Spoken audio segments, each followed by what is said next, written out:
La capital de Irán está en la cuenta regresiva para el día cero. Comienza a moverse hacia la República Verde. A mediados del siglo, Irán está pasando de ser una potencia nuclear a un mendigo de agua.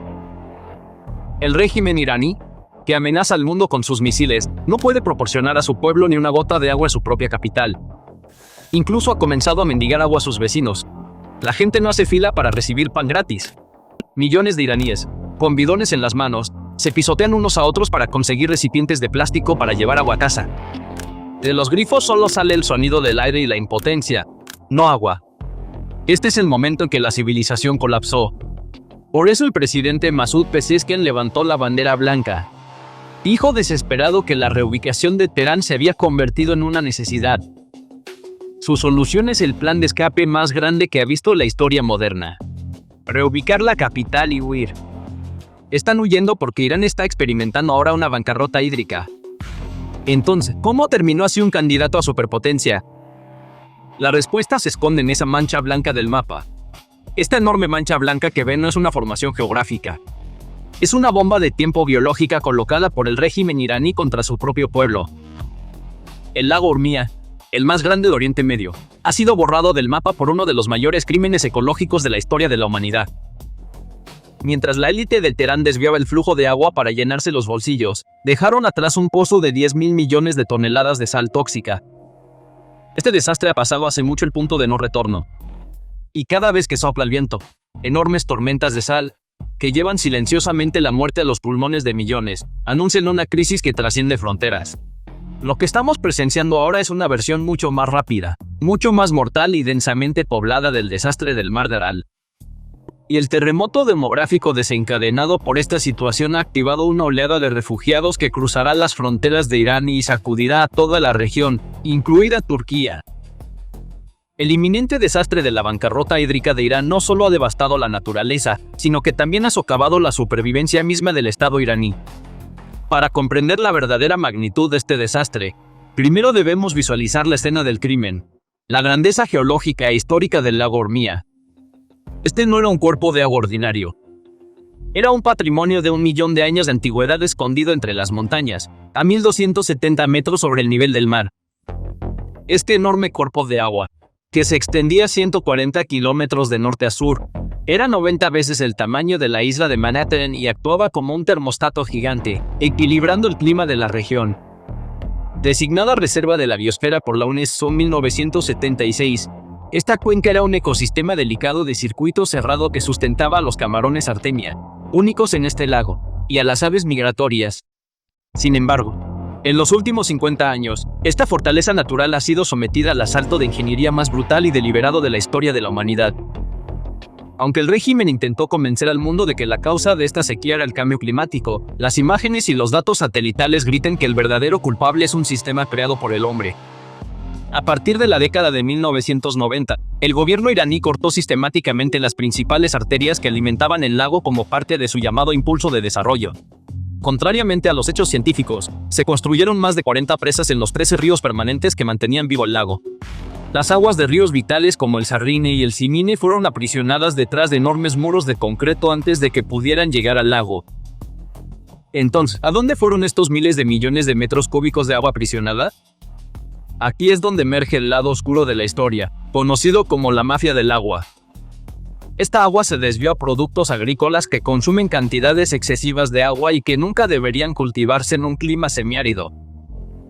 En estas tierras donde el agua es tan valiosa como el oro, se fomentó el cultivo de productos de regadío tropical intensivo, como la remolacha azucarera y las manzanas, para el enriquecimiento de las élites cercanas al régimen. Este saqueo agrícola no solo consumió el agua superficial, sino que también apuntó a las reservas subterráneas. Cuando los ríos de la superficie se secaron, la población y las empresas locales recurrieron desesperadamente al subsuelo. Se informa que el número de pozos ilegales excavados en toda la cuenca superó los 80.000. Estos pozos succionaron salvajemente los acuíferos o depósitos de agua subterráneos que se habían acumulado durante miles de años bajo el suelo como con una pajita. Así, las fuentes que alimentaban el lago desde abajo también se secaron, y el suelo comenzó a colapsar y compactarse a medida que perdía su agua. Como si toda esta explotación de recursos no fuera suficiente, uno de los mayores errores de ingeniería que la mente humana pudo concebir se construyó como una daga clavada en el corazón mismo del lago. La autopista Mártir-Kalantari. Esta carretera de 15 kilómetros construida sobre un terraplén para conectar Urmia y Tabriz, literalmente partió el lago en dos. La construcción de la carretera detuvo la circulación natural del agua, aceleró la acumulación de sedimentos y destruyó la capacidad del lago para limpiarse a sí mismo. El lago, que alguna vez fue un solo organismo vivo, fue sofocado por esta autopista y transformado en dos estanques de agua moribundos separados. Hoy, las cifras no documentan un declive, sino una extinción. El lago, que tenía un volumen de agua de 30.000 millones de metros cúbicos en la década de 1990, ahora ha perdido más del 95% de su volumen. Las playas, antes navegables por barcos y abarrotadas de turistas, ahora se han convertido en desiertos de sal tóxica que se extienden por kilómetros, salpicados de muelles abandonados. Los datos satelitales confirman que el lago ya no es una masa de agua permanente, sino solo un estanque temporal formado por las lluvias estacionales. Esta imagen no es un capricho de la naturaleza. Es un crimen ecológico diseñado, implementado y completado con fines de lucro. Cuando el ministro de Energía, Abbas Ali-Abadi, apareció ante las cámaras el 3 de diciembre, en realidad no estaba anunciando una nueva estrategia. Estaba izando la bandera blanca de rendición del régimen. El ministro confesó oficialmente al mundo entero la vergonzosa verdad que se había ocultado durante años al decir: compraremos agua a nuestros vecinos. Para una superpotencia regional, que se jacta de sus misiles hipersónicos y su programa nuclear, esta frase equivalía a un suicidio diplomático. La administración de Teherán había logrado enriquecer uranio, pero no pudo llenar los vasos de su gente. El aspecto más tragicómico y humillante de la situación era la dirección de la puerta ante la cual Irán suplicaba agua. El Estado iraní moderno se vio obligado a sentarse en la mesa de negociaciones con el Afganistán gobernado por los talibanes para acceder a la fuente de vida más básica. Esta situación era la imagen más concreta del declive y la impotencia de Teherán en la jerarquía regional. Entonces, ¿es la crisis realmente tan profunda? El análisis del científico climático Nasser Karami nos muestra que el panorama no es solo una crisis, sino una imposibilidad matemática. Karami clama la amarga verdad, afirmando que los recursos hídricos actuales de Irán solo pueden sostener a una población de 50 millones en el mejor de los casos. Sin embargo, la población de Irán se acerca rápidamente a los 100 millones. En otras palabras, el régimen está tratando de mantener con vida al doble de la población que la geografía puede sostener utilizando recursos agotados. Esta ecuación insostenible ha empujado al Estado a tomar una decisión radical y humillante. El régimen está cambiando a un sistema llamado importación de agua virtual para cerrar la brecha. Este término elegante en realidad significa el cese de la agricultura. El Estado ha decidido secar los campos para conservar agua e importar alimentos para la gente. Esta decisión marca el fin del cuento de hadas del país autosuficiente que se le ha contado a la gente desde la Revolución de 1979. La doctrina de la economía de resistencia se ha derrumbado, reemplazada por la dependencia alimentaria. La seguridad alimentaria de Irán ahora está en manos de proveedores extranjeros. Porque un Estado que tiene que importar agua, de hecho, ha comenzado a ceder su soberanía pieza por pieza. Esto marca el colapso de la doctrina del país autosuficiente. Ahora que el lago ha muerto, ha comenzado la pesadilla de la gente. Los 10.000 millones de toneladas restantes de sal tóxica llenan los pulmones de millones de personas con cada ráfaga de viento, como un tsunami de sal. Las enfermedades respiratorias y el cáncer se han disparado en Tabriz y Urmia. La gente está condenada a vivir en una cámara de gas invisible. Pero la película de terror no termina ahí. Cuando el agua se acaba, comienza la ley de la selva. Una mafia del agua ha surgido en las calles de Teherán. Según informes de inteligencia, la Guardia Revolucionaria ahora controla los camiones cisterna de agua que entran en la ciudad. El agua no es un servicio público, sino un arma. El régimen solo suministra agua a los barrios leales, castigando a los barrios pobres con la sequía. En el mercado negro, un litro de agua cuesta 10 veces más que la gasolina. Los vecinos se roban el agua unos a otros. La confianza social se ha evaporado. El colapso de la agricultura no solo amenaza el suministro de alimentos, sino que también aniquila la economía rural. El desempleo aumenta, los pueblos se vacían y comienza una migración desesperada hacia las ciudades. Otra ola es el grito silencioso de la biodiversidad. Una reserva de la biosfera bajo protección de la UNESCO se ha convertido en un cementerio ecológico ante nuestros propios ojos. El efecto dominó de este desastre no se limita a la ecología y la economía, sino que también está creando una profunda fractura sociológica. El lago Urmia no era solo un cuerpo de agua para los azerbaiyanos, kurdos y otros grupos étnicos que viven en la región. Era una identidad cultural, un lugar de memoria. La desecación del lago también está secando el modo de vida, las tradiciones y las esperanzas de futuro de estas comunidades. El sector turístico se ha derrumbado por completo. Hoteles, restaurantes e instalaciones a lo largo de la orilla del lago se han convertido en edificios fantasma. La desesperación económica está provocando disturbios sociales. La gente ve que la promesa del Estado de protegerlos ha fracasado y que el propio Estado es el autor de esta destrucción. Esta situación está alimentando niveles sin precedentes de ira y desconfianza hacia el régimen de Teherán. Ahora tomemos un poco de distancia y veamos qué significa este desastre ecológico para Irán y la región, el panorama general. La crisis del lago Urmia no es simplemente un fracaso de la gestión ambiental para el régimen iraní. Es un suicidio estratégico que socava fundamentalmente la legitimidad del régimen. El panorama que tenemos ante nosotros es un escenario que los funcionarios y expertos medioambientales iraníes temerían ver incluso en sus peores pesadillas. Colapso del Estado inducido por el clima.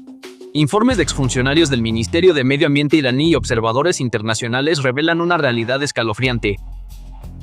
Si el lago se seca por completo y las tormentas de sal alcanzan su máxima intensidad prevista, se estima que entre 6 y 15 millones de personas que viven en la región podrían verse obligadas a abandonar sus hogares.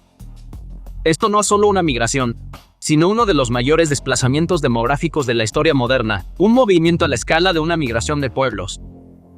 Entonces, ¿a dónde irán estos 15 millones de personas? A Teherán. La capital ya está luchando con su propia crisis de agua.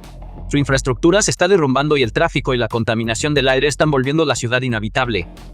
Con el desempleo y la inflación en máximos históricos y una crisis de vivienda en curso, Teherán no tiene la capacidad de absorber a millones de nuevos refugiados. Esta situación llevará las tensiones sociales ya existentes en la capital a un punto de quiebre, creando una atmósfera de pánico que desencadenará enfrentamientos callejeros y levantamientos contra el régimen. ¿O serán los países vecinos? Un movimiento de población tan masivo en el noroeste de Irán llegará inevitablemente a la frontera turca.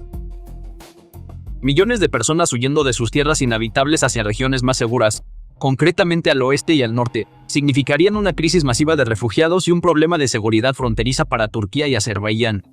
Este es un escenario que alteraría los equilibrios regionales, tensionaría las fronteras de la OTAN y conduciría a graves tensiones geopolíticas entre Irán y sus vecinos. El colapso ecológico de Irán se convertiría en inestabilidad exportada a sus vecinos. Desde una perspectiva estratégica aún más profunda, esta crisis tiene el potencial de activar las fallas étnicas dentro de Irán. La cuenca del lago Urmia es una región densamente poblada por turcos azerbaiyanos. La población local considera la desecación del lago no como una mera negligencia, sino como una política deliberada del régimen de Teherán en su contra. El hecho de que estructuras conocidas como la mafia del agua, que están entrelazadas con los guardianes de la revolución, estén extrayendo agua de la región y desviándola a otros lugares, refuerza la percepción entre la gente de que quieren expulsarnos de nuestra tierra. Esta percepción puede transformar la victimización ecológica en ira política, alimentando movimientos separatistas o pro-autonomía contra el gobierno central. La crisis del agua está evolucionando hacia un problema de seguridad interna que amenaza la integridad territorial de Irán. La capacidad del régimen para gestionar esta crisis también parece estar completamente agotada. Años de corrupción, incompetencia y mala gestión de los recursos han paralizado el aparato estatal. Proyectos de miles de millones de dólares, como el programa de rescate del lago Urmia, se han quedado en el papel. Los fondos han desaparecido y la realidad sobre el terreno no ha cambiado. A los ojos del pueblo, el Estado ya no es una autoridad que produce soluciones, sino un enemigo que es la fuente del problema. El contrato social se ha agrietado y fragmentado como el lecho de un lago seco. Además, esta situación demuestra el fracaso de la doctrina de la economía de resistencia de Irán.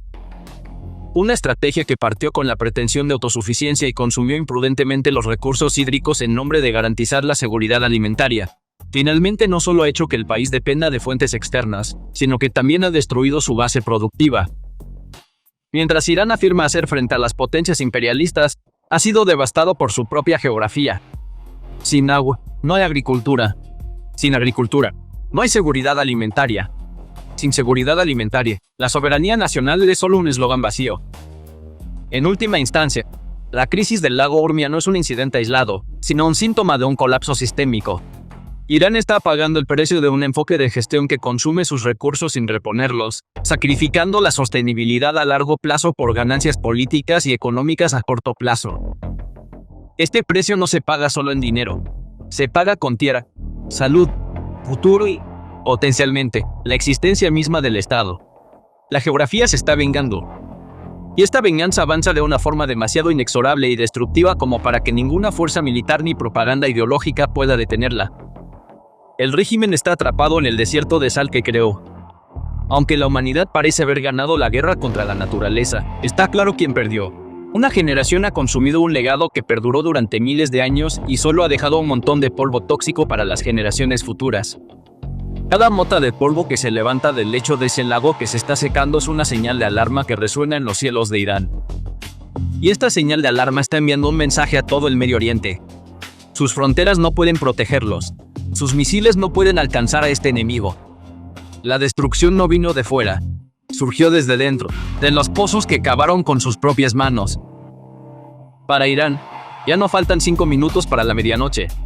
Ya pasó la medianoche. Entonces, ¿qué opinas sobre esto? Comparte tus ideas en los comentarios. Para mantenerte al día con los nuevos videos, suscríbete a nuestro canal y no olvides activar las notificaciones. Gracias por elegirnos.